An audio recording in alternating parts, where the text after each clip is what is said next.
It is. It might take a while to get there. If you don't want to do it. I have a ferry ticket. So we're on the ferry. The canoe did not work. It was a little windy. This is Veronica. This is Twoey. We're doing a tandem talks on the go. We are going to be going to the island. See you there.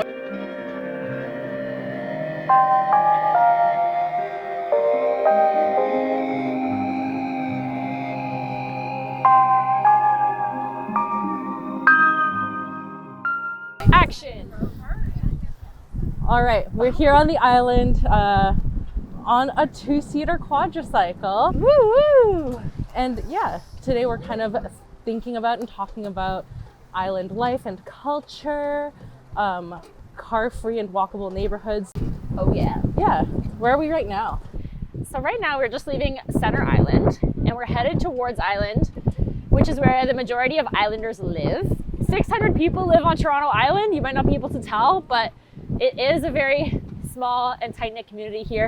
And what's unique about the island is that it's a car-free island. There's no cars allowed. I mean, there's a few exceptions for like city vehicles and stuff, but you know, you'll notice that the houses don't have a driveway, for instance. Yeah, and I love how the streets are so narrow because they're truly pedestrian. Yeah, designed with like the scale of a person in mind, not necessarily the scale of a car. Yeah. On the island is also a really unique example of like how bike culture operates, because people are commuting back and forth to the city to get groceries and stuff, and also because they need to get to and from the ferry. Almost everyone rides a bike here as their main method of transportation, and there's a very unique kind of like style of island bike, including the bike carts. And the quadricycle. And the quadricycles, of course. Yes. Yeah, I guess we should also address why we're not riding a tandem, first of all. Yep. The Miyata is too big. It's made for someone who's 6'3", which is not us. And also, Twoey has an injury, which she's going to tell the story about. Yeah, so I broke my tailbone. I technically shouldn't be like sitting right now, but it's fine. Over the summer. Do you just stand? I just stand all day, as much as I can. Yeah, so you might think that water is soft, but water is actually hard, because I was on a little bike tour around Vancouver Island this summer and I jumped off a cliff into some water and I broke my ass. Am I allowed to say? You can say it. I broke my ass. I shattered my ass to start a revolution. Yeah, both cheeks. No, I broke my tailbone on the surface of the water. Like I didn't even hit a rock. Yeah, people were clapping when I came up because they thought I had a nice entry. They didn't realize it wasn't so nice for me. I think it's just a nice entry. At what cost? Yeah, my dummy thick cheeks just slapped the water with such velocity that I broke. The ricochet echoed through my body, and yeah, my tailbone broke. So that's the cost I haven't been biking of having a fat juicy ass. I know. Watch out. We're gonna go by Bruce Weber's house. He is an icon on the island, and he's very much one of the pillars of the community here. He's in his 80s. He's a retired nurse. And so he cares for a lot of the super elders here who are in their 90s, who find it hard to get. Himself is also an elder. Yeah, he's also an elder. He's 80 something. But yeah, we think he will have the answer to where we can see the most interesting bikes on the island. My connection to the island is that I lived here last year. It's not a place you can exactly move. So I had a strange loophole that allowed me to live here. I got a live-in job at Gibraltar Point Centre for the Arts. So I lived for 6 months in a decommissioned elementary school where all the classrooms have been turned into bedrooms and studios. And we're gonna cruise by and take a look later. Yeah. So yeah, it was really cool. My job was just to support the artists who were there for like 1 or 2 week residencies while I lived there full time. And it was an incredible experience. I got to know the island community very well in that way. And my connection to the bike community is that actually as a kid, I was resistant to learning to ride a bike. Oh, you didn't? I didn't learn to ride a bike till late. Wow. I was maybe But you know bike tricks now. I know, and now I know bike tricks. Just like, I don't know. Fuck it, I'm gonna go for it. Yeah, around like 12 or 13, I think is when I had my first like two-wheeler. I've been a lifelong cyclist since I learned to ride my bike. It was like one of the first places I felt true freedom. And 2 summers ago, part of my lore is that I did a really long bike trip. I rode from Toronto to Halifax, on just like a Kijiji gravel bike. Zero training, just vibes, and it was an incredible experience. This fire station is a really easy place to work, and it's actually the fire station where they send firefighters with post-traumatic stress injuries. Oh, yeah, that's so nice, I know though. if you see some grizzled firefighters who've been through it, they're just chilling on the island because they earned it. Continuing in the rehabilitative, restorative powers of the Toronto Islands. Yes. Yeah. Yeah, I can actually speak to that a little bit too. So prior to colonization, this island was and is considered a sacred place to the Anishinaabe people and goes by the name Miniising, which just means on the island in Anishinaabemowin. And I've heard that people would bring people here to give birth or sick people here to get well. There were burials and ceremonies on the island all throughout time. And I think it's very fitting that today it's a place of a lot of like art, healing, restoration, and that it's still used for that purpose. And there are some re-indigenization projects involved with the Toronto Island Master Plan that just came out, including returning some of Snake Island to the Anishinaabe people. And the Mississaugas of the Credit Nation, so it's cool. All right, where are we now? We're on Algonquin Island. This is like, kind of the houses are a bit bigger on this island. I've heard some islanders refer to it as the Heights. The houses here have a different history. Some of them were floated over from other places. The houses on this island weren't originally fishing tents, which the houses on wards are like more cottagey because a lot of them started as fishing tents for people who came here to fish. It's Twoey. Oh yes, yes. It came from the Sunshine. Do you know the Sunshine Center for Seniors? Yeah. And when they went all electric with their electric buttons or golf Here, I can help. they're called, they had two of these that they used to collect their people from the dock. Yeah, this is so cool. This is very It's so cool. It's so simple. But it's amazing. No, Bruce is an interesting fella. He is a very interesting fellow. So welcome to the Bridge Boutique. This is where people donate their stuff that they don't want anymore. And it's kind of a take something, leave something situation.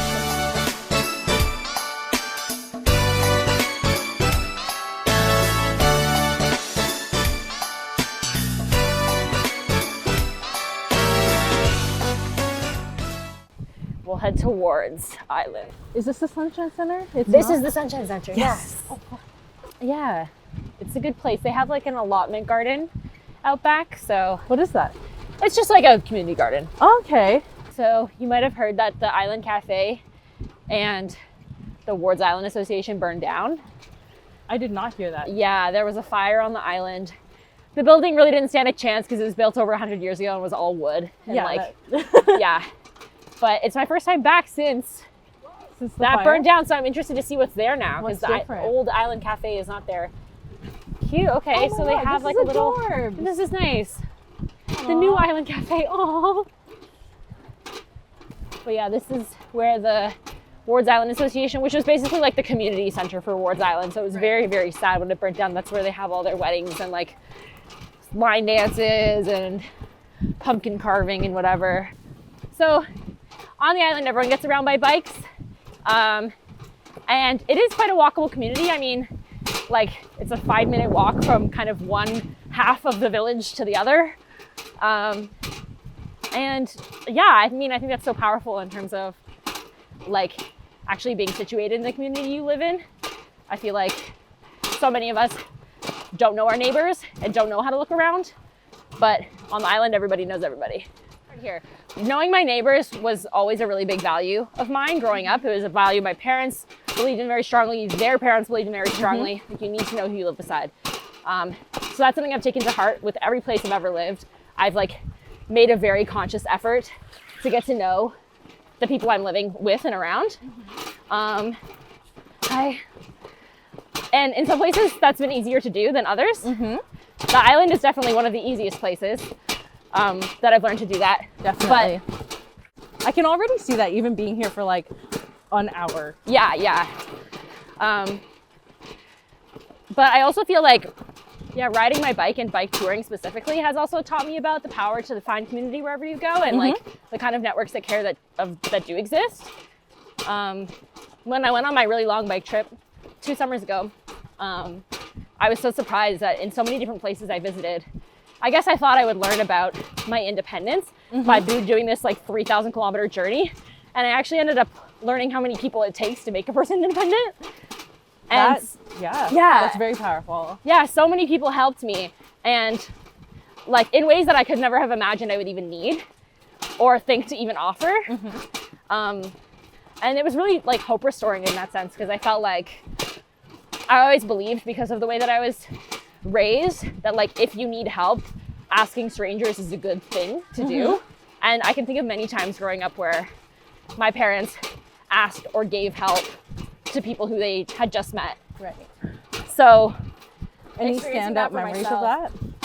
Yeah, I can think of one time my mom's motorcycle had some mechanical error, and she just pulled over to a farm and sat with the farmer until someone came to pick her up, and they like had dinner together, I think. Lovely. And she stored the motorcycle there for a few more days. Right. And at the time she offered help, like I remember anytime someone was in distress in public, like I remember a teenager like crying at the mall, and my mom like offering to drive that person home, and we found out she'd just been fired from her job. The more you put that energy into the world, the more you kind of receive it back. Like my mom, I remember one time we were driving, she saw, it was like near Christmas, and there's like a couple of women standing at the bus stop in no coats, holding like brand new pillows. And my mom was like, stop the car. And we immediately pulled over, because to her, she could peep that right away. Those people are new to this country.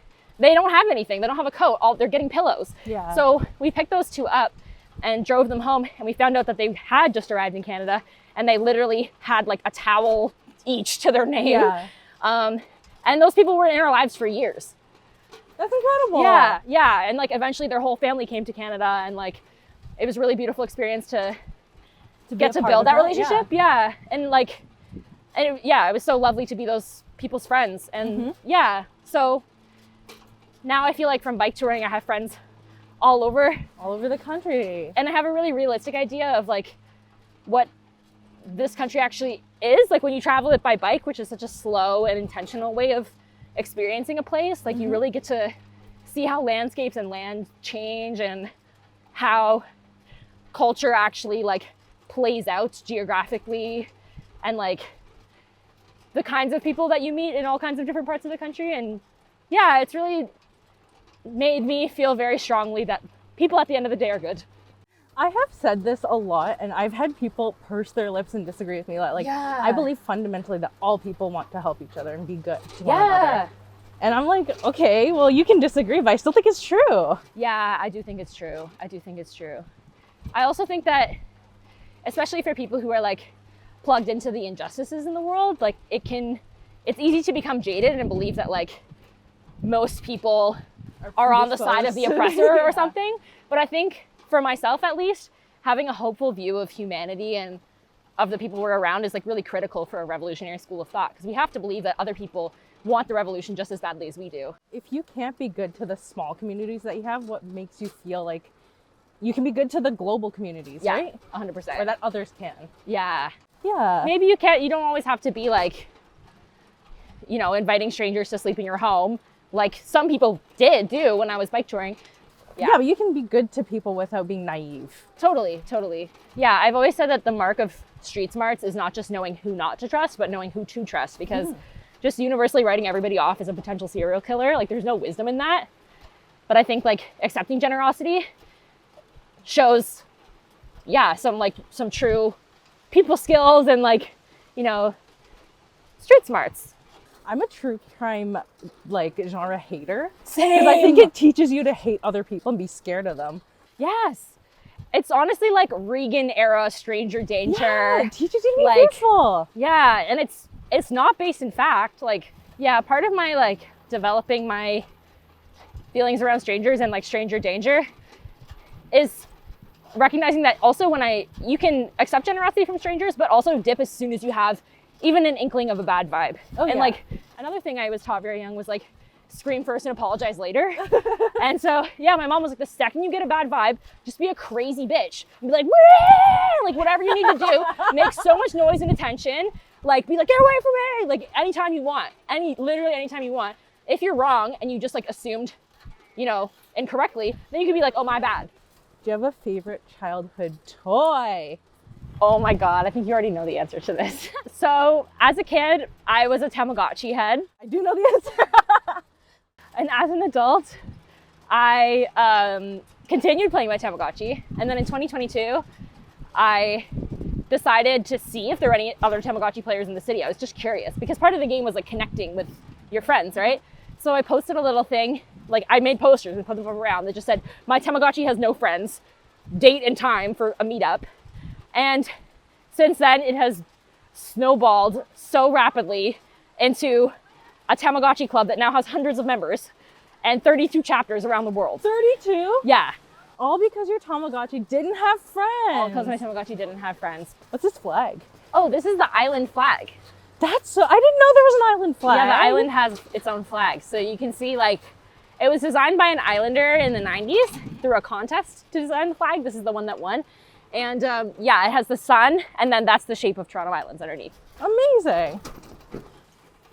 This is Gibraltar Point Centre for the Arts, where I lived and worked. Formerly a school. Yes, this used to be, prior to a school, it was a TB hospital. And then it was the elementary school. And this is the Gibraltar Point Lighthouse. I have slept in this lighthouse. Tell us the story. People say that this lighthouse is haunted. I would, after sleeping in it, I would say that it is not haunted, although I do believe in that stuff. I think it's just more of a tourist tale that they tell. There was a story that it's haunted by the ghost of an old lighthouse keeper, but the story that I heard was that the daughter, who is now very old, of the last lighthouse keeper of this lighthouse, said that her mom invented this tale of the haunting as a way to basically protect the lighthouse from demolition. That makes sense. It turns it into an area of cultural significance. Totally. So she said this whole thing about how like she's kept the lighthouse for years and it's crawling with ghosts, and she'll make an apple pie for any journalist who would dare to stay in it overnight. And so it became this like whole media focal point in the Toronto Star in the 50s or whenever this was. And yeah, that was part of what managed to protect the lighthouse, because there was a lot of threats to a lot of places on the island for a long time. The city didn't want people living here anymore and wanted it to just be a park. But of course, people had been living here for a while by then, so. I mean, I was saying this earlier, a lot of mainlanders already view the islands as this theme park, right? Yeah, yeah. And they don't realize that people live here. Like, no. Many islanders have told me stories of like finding people in their backyards or even inside their houses because they just think it's like, they're like playhouses or something. Oh, here's another great shopping cart, bike cart. This is a trailer. This is like the one you moved here with. Yes, that's the exact one. And this is someone else's. Yep. Yeah, so now artists live there for residencies of like 1 week or 2 weeks. And there also are some long-term studios in there. Right. Like a bunch of the islanders who are artists have studios. We're headed up to the workshop of Manuel Capel, who is the unofficial lighthouse keeper and also engineer of many of the bike carts on the island. And his studio is at Gibraltar Point Centre for the Arts. There we go. Yeah, this is the bike graveyard. This is where the magic happens.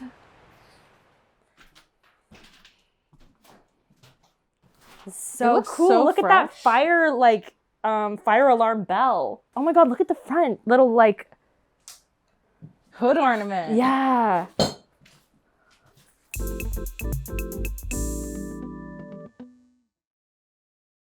So this is a bike trailer that is a replica of the ferry that we took here.